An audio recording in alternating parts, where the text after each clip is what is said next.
Gracias por seguir con nosotros aquí en Diálogo Urgente. Son las 7:32 este jueves 8 de agosto.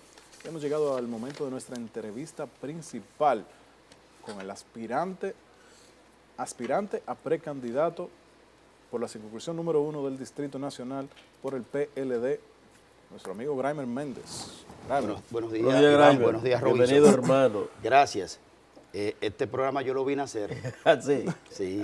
Bueno. Y auguré siempre mucho éxito, porque la gente que se juntó desde el principio, gente joven con mucha calidad comunicativa. Sí, gracias. Así es. Aquí estamos. ¿Cómo anda el proyecto, Graimer?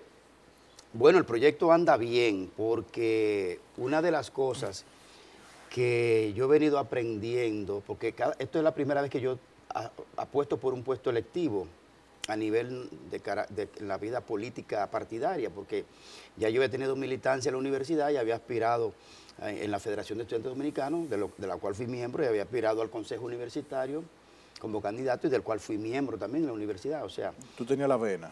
Sí, no, pero antes de eso yo había sido dirigente juvenil desde los 16, 17 años de la Pastoral Juvenil, en la que integré un grupo llamado Juventud Valiente, en la que luego fundé otro llamado... ¿Con el padre Luis Rosario? Con el padre Luis Rosario, Esperanza Viva, de teatro, donde hacíamos teatro, de denuncia social.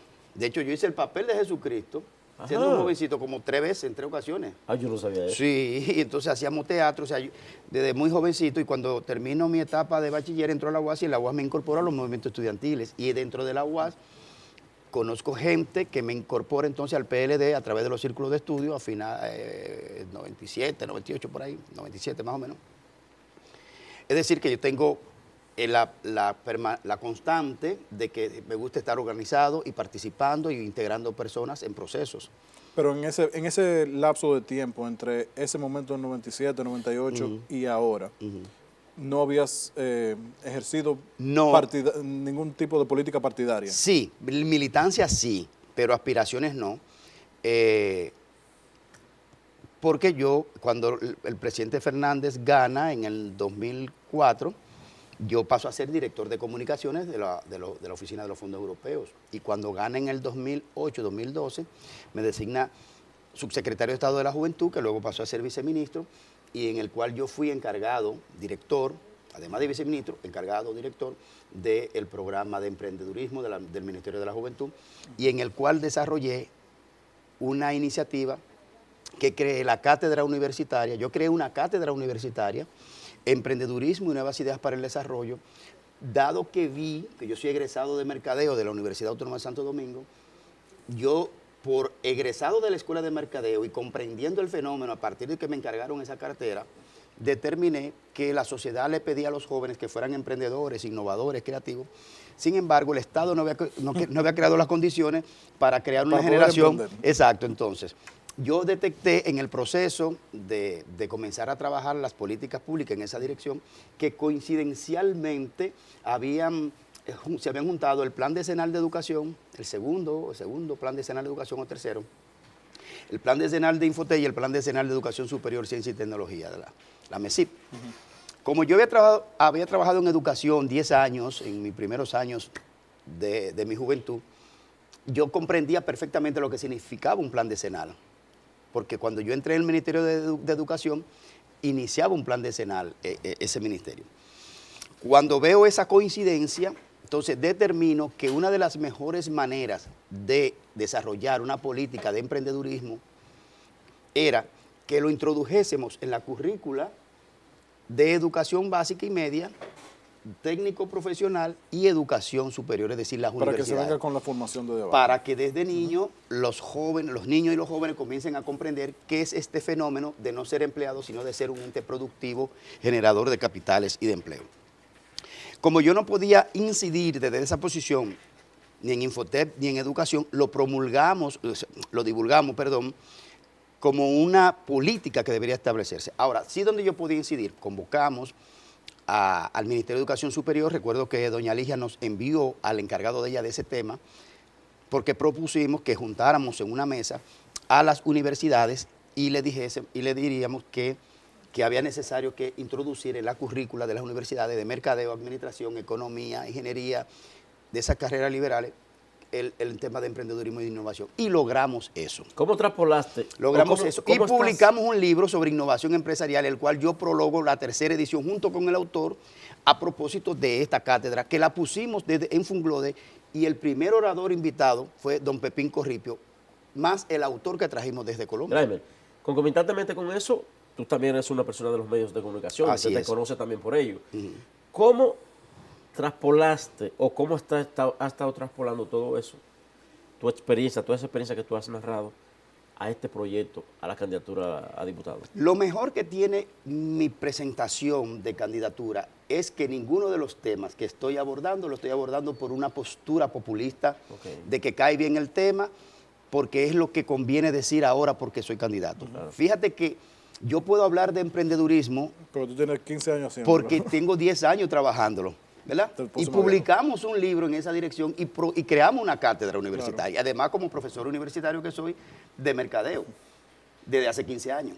Entonces, cuando yo hablo de emprendedurismo, no lo estoy poniendo en una postura, mira, suena bonito para los jóvenes. No, es que yo lo he trabajado. Entonces, ese es uno. La moda se actualizó a ti. Exacto. Es la realidad.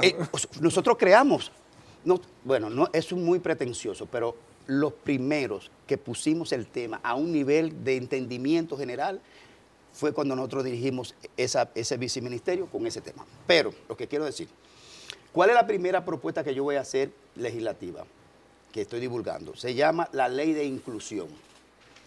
La Ley de Inclusión va a ser una ley que va a ser una etapa superior avanzada de derechos de cuarta y quinta generación a todos aquellos que tienen alguna condición especial o discapacidad. Actualmente existe una ley de discapacidad, pero es un buen paso, pero no es suficiente. Entonces, vamos a ampliar la base de protección del Estado a aquella persona que tenga alguna condición, con un capítulo especializado del autismo en jóvenes y adultos. Porque, vuelvo y digo, que no es una postura de populismo, porque tengo 5 años trabajando el tema. Tengo 5 años trabajando el tema porque formo parte de la Fundación Proyecto Osiris, cuyo brazo social se llama Damas de Negro, del cual yo soy el padrino. Y tengo 5 años trabajando el tema y comprendo el fenómeno. La ley actual solo protege hasta los 11 años y el CAIT ha hecho una gran labor que dirige la primera dama. Sí. Excelente labor. Pero ¿qué pasa? Que tanto ustedes dos y yo y el que nos está viendo pasó por la etapa de ese cambio hormonal que se da, el desarrollo, ¿cómo se llama? Cuando pasan de adolescente. ¿Pubertad? Exacto. En los autistas es exponencialmente más fuerte el impacto del cambio hormonal. Entonces, los muchachos autistas no son niños eternos, ellos crecen. Entonces, no son acogidos por los seguros, no tienen inclusión laboral, no tienen participación social. Esa parte es muy importante.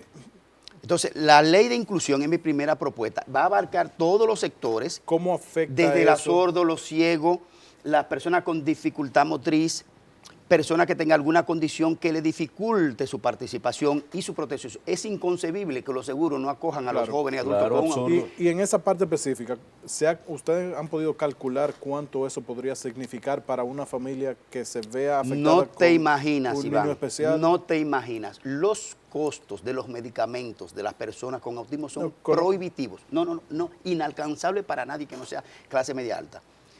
Por eso, nos reunimos recientemente con la directora del SENASA, una comisión de la fundación de la que yo formo parte, y se aprobó en SENASA acoger a los jóvenes y adultos con autismo. Los otros seguros no lo cogen, lo cual es una estafa a la sociedad. Entonces, estamos proponiendo, vamos a visitar... ¿Pero SENASA lo cubre? Sí, ahora sí. A raíz de esta presión, sí. Okay. Claro, la directora, doña Mercedes Rodríguez, es una profesional impresionantemente seria y comprometida. Ahora, queremos visitar a la directora de la Oficina Nacional de Estadística y un llamado directo al presidente. En el próximo censo poblacional debe incluirse un ítem donde se determine en los hogares, a propósito de esa pregunta, qué personas con alguna condición hay en ese hogar. Porque si no medimos cuántos somos, no sabemos cuánto podemos dedicar. Claro. Pero además, el programa de medicamentos de alto costo tiene que ser ampliado. Aquí hay gente muriendo en un hogar de un rancho parte atrás bajo un mosquitero por falta de medicamentos. La esposa de mi mensajero, Domingo Brea, que trabaja conmigo desde muchísimos años, de 2005 por ahí, o más atrás. Su esposa está en su casa muriendo por un cáncer. No tiene para cubrir los costos. Sí, porque Salud Pública eliminó el capítulo donde... Camilo Fulcar, el artista, guitarrista, que tiene una escuela en la calle El Conde de niños, está muriendo porque los medicamentos no llegan de un cáncer hepático que él tiene. Sí, que lo hizo público ayer. Entonces, la ley de inclusión que yo estoy proponiendo no es una ley que yo me la estoy poniendo para caerle bien a ese sector. Es que yo estoy trabajando el tema 5 años. Pero la otra ley... Pero la aprobación de parte de... Lamentablemente hay realidades en el país. Claro. Una de las realidades es de que el sector privado, el sector empresarial, es igual o más poderoso que cualquier fuerza que uno pueda hacer de manera social. ¿Cuál entienden ustedes podría ser la respuesta de ese sector? Ustedes se han comunicado, por ejemplo, con la Asociación de Administradores de Riesgo de Salud para ver cuál es el punto de vista de ellos con relación a la inclusión de estos. No, lo cierto es que este país está estafado. Sí, estamos de acuerdo. Porque, pero ellos siguen existiendo. Sí, pero hay que denunciarlo y hacer exigencia al Estado de que eso debe ser modificado. El 30%. Hay un jamón que se lo están comiendo una gente por una plataforma informática, simplemente que transfiere de punto A a punto B. Un cliente, es decir, un paciente, al servicio de salud, y en el medio hay una plataforma digital que se queda con lo cual. Amén de todo lo que tú No, has pero dicho. espérate, la ley de... No, pero por asunto de tiempo, ayúdeme ahí, porque hay que hacerte algunas preguntas respecto a tu candidatura. Y No, eso pero, que, no, pero eso es lo que estoy diciendo. porque eso, no, pero es un proyecto excelente que el país, no solamente ese sector, el país te lo va a agradecer. Es un proyecto que yo no lo había escuchado. Ahora, ¿qué estás haciendo tú para conquistar el voto de la circunscripción número 1? Ya hablaste de parte de la propuesta. Ahora, el trabajo del campo. Voy para allá. Lo que pasa es que no te puedo dejar de mencionar la segunda ley que voy a someter, que es la ley Claudio. Claudio es una persona que está viva, pero apenas sobrevivió a un trasplante de riñón. Porque él tuvo una condición que es de una no sé cuántas mil personas que se corroen los riñones, y hasta que no se te destruyen totalmente no te pueden intervenir. Así es. Y no aparecía un riñón, y él dializándose, gastó todos sus ahorros como profesional. Finalmente apareció un riñón de parte de su hermano Marcial, un oficial de la policía, y le donó el riñón. Y Claudio apenas ahora está saliendo de la convalecencia. Entonces, ¿en qué va a consistir la ley Claudio? Será la primera ley de donación y trasplante de órganos de la República Dominicana. Excelente. Es tiempo ya. Pero no solo hígado, corazón, riñón. Pero eso requiere un nivel de educación a nivel de la sociedad monstruoso. El hermano de Fernando Villalona murió recientemente por la misma situación. No encontró un riñón. Pero está la córnea y vamos a poner la ley, la sangre como un órgano. Sí. Todos los días vivimos lo que trabajamos en comunicación diciendo hace falta sangre, RHO positivo en tal sitio. Bueno. ¿Qué sucede en Argentina? Todas las personas, por ejemplo, vamos a buscar los modelos más eficientes. En Argentina, toda persona que cumple 18 años pasa a ser donante, a menos que lo deje por escrito previamente que no le interesa. Bueno, el tema es que en este país tenemos que resolver eso. Ahora, una de las cosas que va con tu pregunta, yo en el recorrido que estoy haciendo en la sociedad y en las instancias del partido y la población, descubrí que hay una queja generalizada, y es que te dicen, pero tú te vas a desaparecer, la gente viene y después se desaparece. Es una estafa al votante, los legisladores que van y buscan el voto y se desaparecen. Ahora, la legislatura es general, es decir, cuando tú legislas para el país. Sí. Ahora, una de las condiciones del legislador es que tiene que representar al territorio que lo eligió. Claro. Entonces yo me dije a mí mismo, comencé a pensar cómo yo me iba a obligar a mí mismo a no hacer lo que están haciendo muchos de los legisladores. Y es que voy a crear, y será una innovación en materia de trabajo político, yo voy a crear, y ya lo estoy trabajando con mi equipo técnico de campaña, la mesa técnica permanente de respuesta a la comunidad. No va a ser una oficina de dádiva, de política, de canatilla y pendejada y moquitero, no. Va a ser un equipo técnico que le va a proponer a los legisladores del territorio, que son los regidores, porque cuando van a la sala capitular y le levantan la mano para un asunto o la dejan de levantar para otro, están legislando. Yo le voy a proponer que las cosas que sean de la ciudad, que son de mí, que yo voy a representar, las vamos a tratar en un aspecto técnico de cómo buscarle respuesta. El primer tema que voy a poner sobre esa mesa técnica va a ser los niños menores de edad que están en las esquinas. Yo no sé si a ustedes les ha pasado, pero a mí me ha pasado y no sé qué hacer. Es cuando se te pega un niño con las dos manitas en el cristal de tu vehículo, en el tapón. No dura mucho el tiempo, pero parece eterno. Es una incomodidad. ¿Eso con los dominicanos y con los haitianos? Es lo mismo. Es lo mismo. Ok. Es lo mismo. Ahora, no vamos a buscar un autobús y mira uno, recógelo, no. De hecho, vamos a dejar a esos niños ahí hasta que no tengamos la respuesta. La respuesta vamos a convocar al CONANI, a niños y adolescentes de la Procuraduría, a educación que tiene que ver con ese tema de la educación de infancia, ¿El INAIPI? el INAIPI, a la alcaldía, por supuesto, y además a aquellos organismos que tienen que ver con la protección de la infancia, como UNICEF, que hay oficina, y ya tengo un amigo que está en Visión Mundial que tiene un capítulo para esos niños. Vamos a buscar la fórmula. Cuando levantemos cuántos son, vamos a ver en qué callejón vive, quién los lleva, a qué hora los lleva y quién es responsable de ese niño. Gramer, Entonces, vamos a ir con la protección del Estado y esos niños tienen que ir a la escuela y tienen que tener la protección. No pueden estar en la calle deshidratados, explotados, fuera del hogar y fuera de la Gramer, escuela. me da hasta pena que realmente la entrevista la tenemos que hacer tan reducida de tiempo, porque es un orgullo, Él sabe lo que es. es un orgullo realmente el hecho de tener un candidato joven, pero una persona que realmente tenga propuestas que hacerle a la población. O sea, mi eslogan es por un voto útil. Ese es mi eslogan. Buen eslogan. Pero no es porque yo solo sea útil, es que tu voto valga la pena.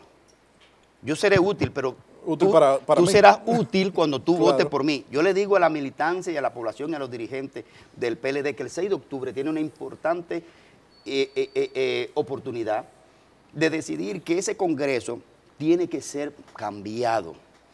Es una de las instituciones peores valoradas junto con la Policía Nacional. Pero tú entiendes que ese cambio va a mantener al PLD en la mayoría congresual que tiene. El PLD tiene que enviar un mensaje a la sociedad de que tiene que inyectar nuevas ideas en las instancias públicas, incluyendo el Congreso. Pero el mensaje que están enviando es que quieren a Leonel fuera. No hay manera de que... Yo publiqué en estos días en una entrevista que me hizo don Percio Maldonado, a quien agradezco la distinción. Sí, la vemos. Yo digo que el PLD, la dirigencia danilista, de seguir insistiendo en impedir el paso de Leonel Fernández, la participación de Leonel Fernández democráticamente, sería como una especie de la obra de esta escritora Mary Shelley, que escribió una obra del doctor Víctor Frankenstein, donde el doctor Víctor Frankenstein creó un ser que luego lo devora él mismo porque hizo una deformidad de la naturaleza. En los procesos políticos, cuando usted trata de retorcer las cosas de un modo tal que si no lo resuelve por aquí, si no, entonces le busca por aquí y le busca por allí, en una intención de dirigir algo de una manera obtusa, sin razón y sin sentido. Entonces eso al final se revierte. Eso está demostrado en muchos hechos históricos de la política. Tú por la trayectoria que nos mencionabas, tienes tiempo conociendo y viendo y viviendo dentro de lo que es el activismo dentro del PLD. Sí.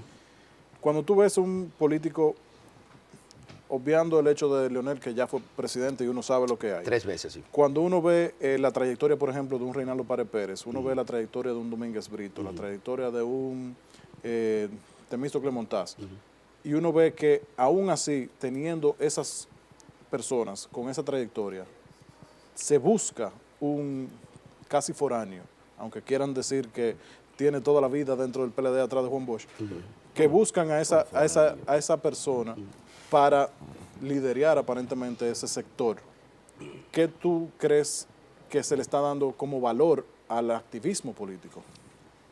A mí lo que me da pena es de aquellos que han agotado toda una agenda y recursos económicos, políticos, humanos, Y de logísticos tiempo. y de tiempo, que el propio presidente Danilo Medina les animó a que hicieran ese trabajo. Y como no se pudo someter la propuesta de la reforma constitucional, el presidente finalmente termina admitiendo que quería, pero no puede. Y entonces sale Gonzalo Castillo, que está en su derecho. Ahora, ciertamente debe generar un malestar de aquellos que el presidente mandó a correr y ahora casi le imponen otro candidato, lo cual va a generar lo que estoy diciendo, una autoaniquilación porque se van a repartir en demasiado búsqueda de votos entre tantos danilistas y Leonel está plantado como un candidato del otro sector. Pero están victimizando, ¿verdad? A Gonzalo. Lo están victimizando. Un proceso que veremos lamentablemente desenvolverse ya durante este fin de semana. Felicitamos y le damos las gracias a Gramer Méndez, que ha estado aquí con nosotros, aspirante a precandidato por la... Pero no lo digas tan Lo largo. está poniendo muy lejos, Aspirante a diputado en la convención del CEI abierta. Estoy loco por decir candidato, ya. Sí. Sí. Tenemos con nosotros ahí en vivo desde Capotillo